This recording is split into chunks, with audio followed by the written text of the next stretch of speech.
Hello everyone, just MVC here and welcome back to my YouTube channel. Today we're going to be taking a look at our first ever 240Hz gaming monitor, specifically from the viewpoint of a competitive FPS player.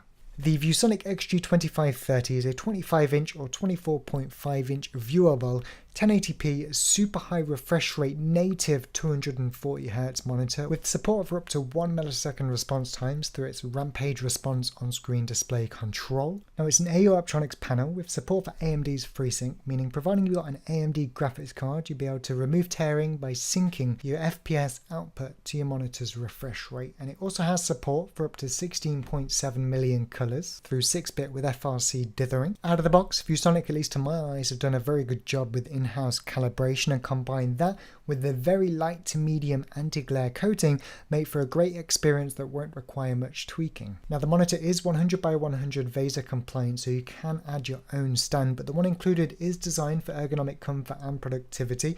It allows for all the usual adjustments in terms of height, rotation, pivot and swivel, so it's going to be great if you are traveling to various gaming events with different table heights and chairs. And I want to point out that if you're playing an event with a lack of desk space and have to rotate your keyboard at an angle, thankfully the base is low enough that providing your keyboard does have feet to raise it slightly higher, you will be able to place it over it at a slight angle. But I want to point out that the included stand does not allow the monitor to be rotated anti-clockwise like it states in the manual, meaning if you decide to pick up 3 of these, you will need a third-party stand, otherwise you're going to have a thicker bezel at the edge of one of the screens if you are running portrait mode on those secondary screens. Now an added benefit, and almost hidden from the website of this screen, is that it does include inbuilt speakers. Now in terms of inputs underneath the monitor, we've got our AC in, which is a typical kettle lead and doesn't require an external power brick, 2 HDMI ports, a 1.4 and a 2.0, our DisplayPort 1.2, which is what I used and which is what you will need for FreeSync at 144Hz 1080p, 2 USB 3 ports, our upstream connection and audio out 3.5mm. Finally, our on-screen display buttons and power is located beneath the bottom bezel. So let's take a look at the on-screen display and the settings and customization available to us as competitive players that might increase our in-game performance, or at the very least awareness. Now I want to point out that this is not a video tutorial, so for a full breakdown of what every setting in the on-screen display does, please refer to the manual available to download from the Viewsonic website, or additionally check out a reputable website-based review such as PCmonitors.info, which will also give you steps toward calibrating the screen for daily use. We're specifically focusing on features that benefit us as competitive players on this 240Hz screen. So every button in the on-screen display will give access to the main menu, apart from the G on the left, which is our image presets. Now 3 are customizable, one of which I have renamed, and it's important to use these because if we go into the main menu where we've got gaming settings, display, input select, view mode, audio adjust and setup menu, whilst we have got the ability to customize color saturation and black stabilization under color adjust in display, the only place we have ability to control the overdrive implementation, which is the ability to reduce ghosting and increase response times as much as possible, is under presets, and specifically the custom one I've created here.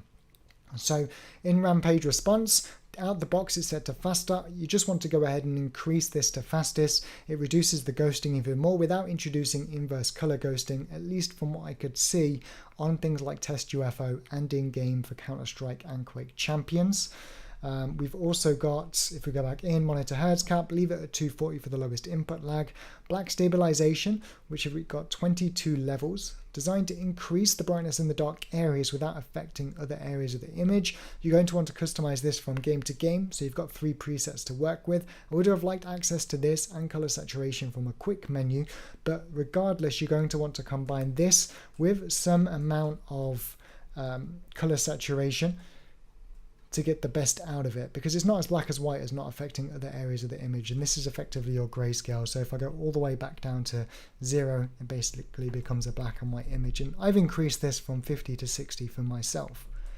We've also got blue light filter, which is going to help with those long gaming sessions and late night reducing eye strain. A view scale, which is our monitor scaling, good to have it built in. If you play in a 4:3 or a lower resolution, you can either have it stretched or with black bars, and of course you can rename and reset them to default. Now, with the screen, we've got AMD FreeSync. This is going to help it retain value if you decide to get rid of the screen in 1, 2, 3 years time. I can't use it because I've got an NVIDIA graphics card. I'd prefer to see a G-Sync module because I do take advantage of G-Sync on the XG2730 and other G-Sync screens. But hey, if you've got an AMD card, great. It's going to sync your refresh rate to the FPS output from the graphics card. Just as with G-Sync, make sure you lock your frame rate below the maximum refresh rate. And with that said, an FPS counter in the top right of the monitor would have been great just to know what I'm at all times. But if we come out of that, we've got display, again, a bunch of settings available in gaming settings, input select for DisplayPort and HDMI, view mode, these are different to the presets in gaming settings, so you won't be using these. For example, movie completely disables overdrive, sets it to standard, and you can't change it. Audio adjust, volume and mute, and setup menu. In here we've got language, select information, resolution notice, boot up screen, of which I've disabled, OSD pivot, unique and neat feature. If of course you rotate the screen to portrait, you can also pivot the OSD, which is useful. We've also got OSD timeout, OSD background, power indicator, auto power off, sleep, eco mode, DisplayPort, and memory recall. But has everything I could want. Again, maybe some additional features like the FPS counter, like having access to color saturation and black stabilization from a quick button at the bottom. There's no reason why all 4 buttons at the bottom need to give me access to the menu. One could be color saturation and one could be black stabilization. But hey, I'm nitpicking. And if I'm really nitpicking, maybe on-screen crosshairs with customization from an application that then saves to the monitor. I don't know, I'm picking out the box, but let's jump into some gameplay testing. So what about gaming on the XG2530? Well, in all honesty, the toughest review that I've ever had to do, and spoiled in many ways, I'd say, by the use of the XG2730. That was by far the most responsive feeling monitor in terms of mouse to monitor input that I've used since the days of CRT in my eArmor 454. If I could tell everybody to go out tomorrow and buy one, I would, but it's very expensive. And not only that, but it has the stigma of a 4 millisecond quoted response time IPS panel, which people are for some reason shy of testing, but it really is, and I can't praise it enough, worth the money if you're purely a competitive player and you want something to do a bit of everything too. Moving to the XG2530, I couldn't help but shake the feeling that it felt less responsive. And not just to the XG2730 either. In games like Quake Champions, where I couldn't hold significantly increased frame rates of sort of 200 plus, and I was dipping to 110, 120, I was having a tough time tracking enemy model directional changes in Quake Champions, but I wanted to make sure I wasn't just having an off day, a bit of a downer coming from the 27. So knowing that PCmonitors.info are currently reviewing the screen, and if you're watching this later, the link to their review will be in the description, I reached out to see if they'd done any preliminary testing yet. Turns out they had, and they were able to confirm that in fact I wasn't going crazy. This monitor does in fact have slightly higher signal processing delay, but I must stress that this is first test and you should wait for the full result, but I'd probably consider it too high, particularly for high level competitive shooter players, certainly in the games that I play myself. But make no mistake, the increase to 240Hz native refresh rate is definitely a noticeable improvement over 120, 144, 165 and even 180. It's not overclocked, image does not degrade, and the colours out of the box look great. And the improvement to visual fidelity, clarity, pixel response times, reducing ghosting makes this by far the closest to a CRT that I have seen in terms of response times since the days of CRT. Whilst the XG2730 is the closest that I have felt, the problem is this doesn't tick both boxes for me. So whilst I would have no problem recommending that any high-end competitive player considers 240Hz, I'm not necessarily certain that this is the one for them. Now I also want to point out that I only really had an issue in games where I'm dropping FPS frequently to the 100 to 130 range like Quake Champions in beta. In games like Counter-Strike Global Offensive, like Team Fortress 2 where I'm holding 250, 300 FPS, the increased frames per second definitely offset any increase in signal delay, and the benefit that 240Hz offered greatly outweighed the additional input delay, and I'd certainly be comfortable competing on this screen in those kind of games where you're holding angles, looking for the first fire accuracy, or where I can hold high frame rates. You've also got to consider that this is a niche product aimed at a niche audience and a niche within that niche.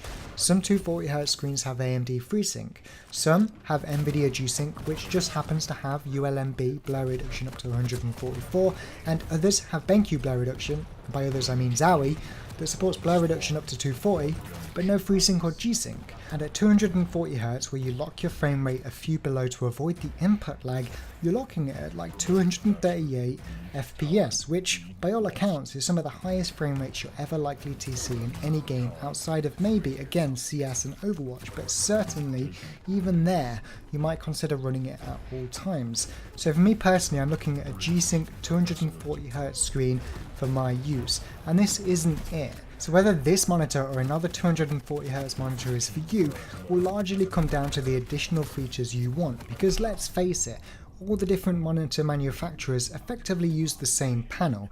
It's just how they implement that panel that differs and some of the additional features you get with it. So I'm going to leave this kind of open-ended. If you have any questions or anything like that, please head over to my stream. But I suppose the most important question you have to ask yourself first is 1080p 240Hz or 1440p 165Hz, because 1440p, like the XG2730, offers an increased desktop estate, which is great for Twitch streaming and daily tasks such as spreadsheets and browsing the web.